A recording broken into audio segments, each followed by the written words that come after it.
This is the Lone Crater YouTube. We hope this video helps. In this video, I will explain how to lower potassium levels quickly.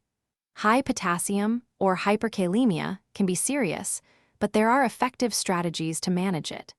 We'll cover easy methods you can implement, focusing on dietary changes and other practical tips.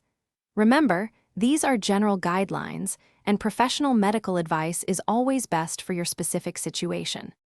Making smart food choices is a cornerstone of managing potassium. Foods like bananas, oranges, and potatoes are high in potassium and should be limited. Instead, enjoy low-potassium alternatives such as apples, berries, and white rice. You can also reduce potassium in some vegetables by rinsing and soaking them in water before cooking, which can lower their content by up to 75%. Beyond diet, there are other important strategies.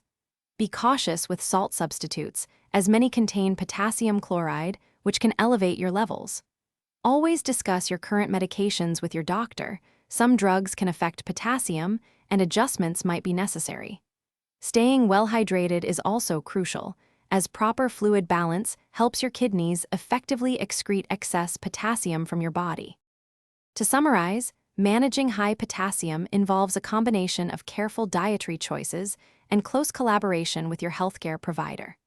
Regularly monitoring your potassium levels is key to ensuring your strategies are effective and your health remains stable.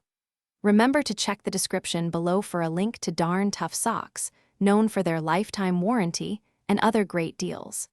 Taking proactive steps can significantly improve your well-being. Thanks for watching. Consider subscribing if we helped you.